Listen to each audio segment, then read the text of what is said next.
Welcome back to the Psychology of Money. We're reading Chapter 11, Reasonable over Irrational, aiming to be mostly reasonable works better than trying to be coldly rational. You're not a spreadsheet, you're a person, a screw-up, emotional person. It took me a while to figure this out, but once it clicked, I realized it's one of the most important parts of finance. With it comes something that often goes overlooked. Do not aim to be coldly rational when making financial decisions. Aim to just be pretty reasonable. Reasonable is more realistic and you have a better chance of sticking with it for the long run, which is what matters most when managing money. To show you what I mean, let me tell you the story of a guy who tried to cure syphilis with malaria. Julius Wagner Hurgard was a 19th century psychiatrist with the two unique skills. He was good at recognizing patterns and what others saw as crazy. He found merely bold. His specialty was patients with severe neurosyphilis, then a fatal diagnosis with no known treatment. He began noticing a pattern. Syphilis patients tend to recover if they had the added misfortune of having prolonged fevers from an unrelated ailment. Wagner Jr. assumed this was due to a hunch that had been around for centuries, but doctors didn't understand well. Fevers played a role in helping the body fight infection, so he jumped to the logical conclusion. In the early 1900s, Wagner Jr. began injecting patients with low-end strains of diphtheria, malaria, and smallpox to trigger fever strong enough to kill off their syphilis. This was as dangerous as it sounds. Some of his patients died from the treatment. He eventually settled on a weak version of malaria since it could be effective counter with quinine after weeks, few days of bone-rattling fevers. After some tragic trial and error, his experiment worked. Wagner Jr. reported that 6 in 10 syphilis patients treated with malarial therapy recovered, compared to around 3 in 10 patients left alone. He won the Nobel Prize in Medicine in 1927. The organization today notes the main work that concerned Wagner throughout his working life was the endeavor to cure mental disease by inducing a fever. Penicillin eventually made malaria therapy for syphilis patients obsolete, thank goodness. But Wagner Jr. is one of the only doctors in history who not only recognized fever's role in fighting infection, but also prescribed it as a treatment. Fevers have always been as feared as they are mysterious. Ancient Romans worshipped Pheberis, the goddess who protected people from fevers. Amulets were left at temples to precede her, hoping to stave off the next rounds of silvers.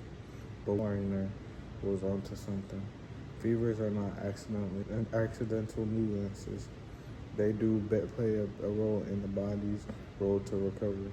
We now have more scientific evidence of fever's usefulness in fighting infection. A 1-degree increase in body temperature has been shown to slow the replication rate of some viruses by a factor of 200. Numerous investigators have identified a better outcome among patients who display fever. One NIH paper writes, the Seattle Children's Hospital includes a section on this website to educate parents who may panic at the slightest rise in their child's temperature. Fevers turn on the body's immune system. They help the body fight infection. Normal fevers between 100 and 104 are good for sick children. But that's where the science ends and reality takes over. Fever is almost universally seen as a bad thing. They're treated with drugs like Tylenol to roost them as quickly as they appear, despite millions of years of evolution as a defensive mechanism. No parent, no patient, no few doctors, and certainly no drug company views fever as anything but a misfortune that should be eliminated. These views do not match the known science. One study was blunt. Treatment of fever is common in the ICU setting and likely related to standard dogma rather than the evidence-based patient practice. Howard Markel, director of the Center for the History of Medicine, once said of fever phobia, "These are cultural practices that spread just as widely as the infectious diseases that are behind them." Why does this happen? If fevers are beneficial, why do we fight them so universally? I don't care, it's complicated. Fevers hurt. I don't think it's complicated. Fevers hurt.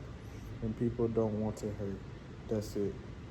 A doctor's goal is not just to cure disease, it's to cure disease within the confines of what's reasonable and tolerable to the patient. Fevers can have marginal benefits in fighting infection, but they hurt. And I go to the doctor to stop hurting. I don't care about double-blind studies when I'm shivering under a blanket. If you have a pill that can make a fever stop, give it to me now. It may be rational to want a fever if you have an infection, but it's not reasonable. That philosophy, aiming to be reasonable instead of rational, is one of more people should consider when making decisions with their money. Academic finance is devoted to finding the mathematical optimal investment strategies. My own theory is that in the real world, people do not want the mathematically optimal strategy. They want the strategy that maximizes for how well they sleep at night. Harry Markowitz won the Nobel Prize for exploring the mathematical trade-off between risk and reward. He was once asked how he invested his own money and described his portfolio allocation in the 1950s when his models were first developed.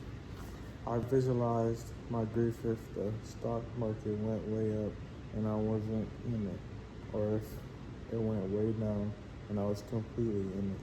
My intention was to minimize my future regret. So I split my contributions 50-50 between bonds and equities."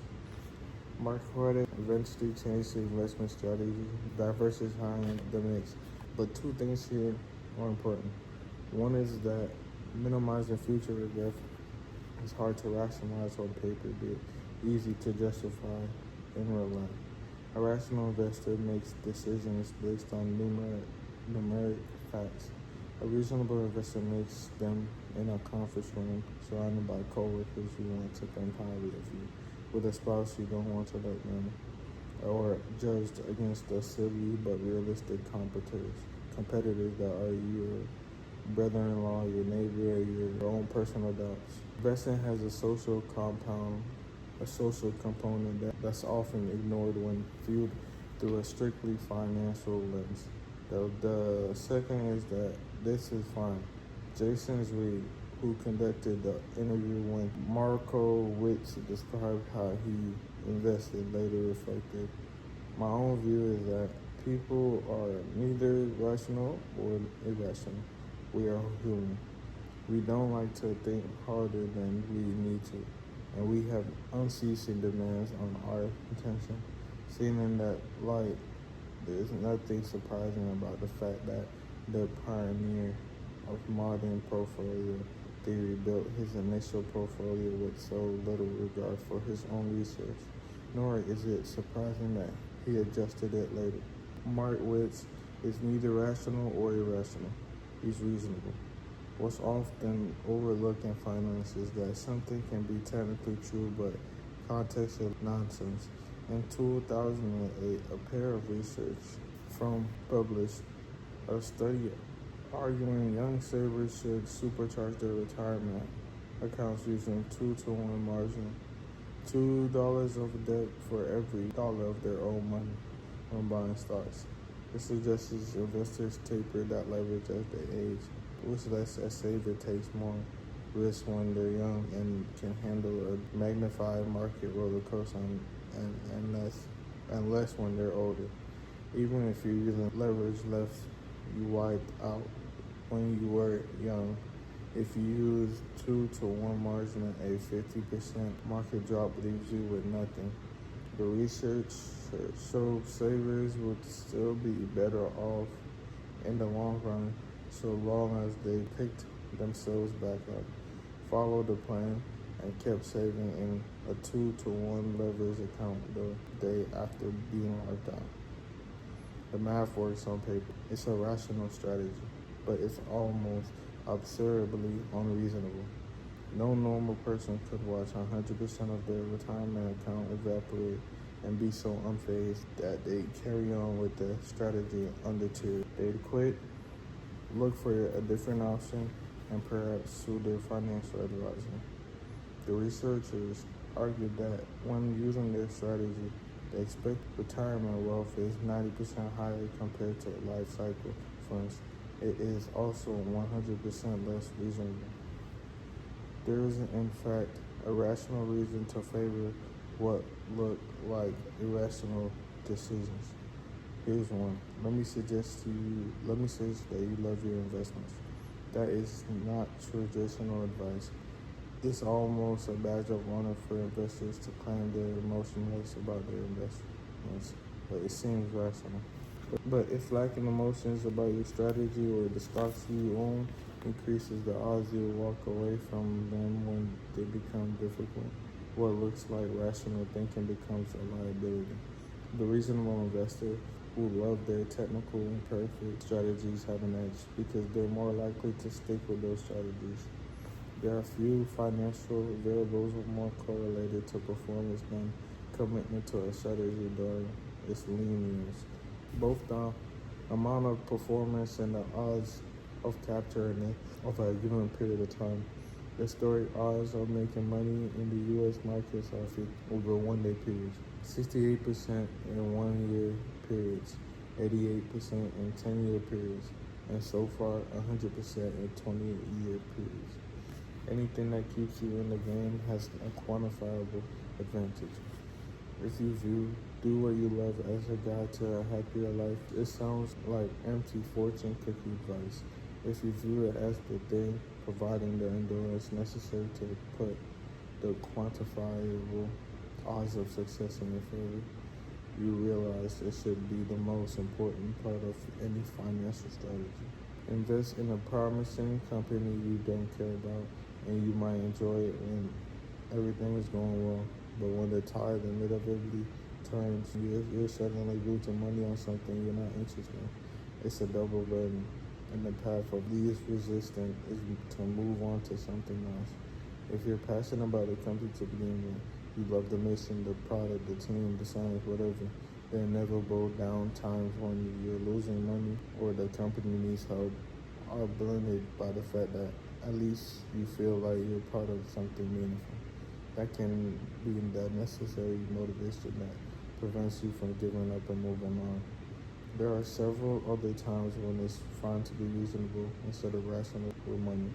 There's a well-documented home bias where people prefer to invest in companies from the country they live in while ignoring the other 95% of the planet.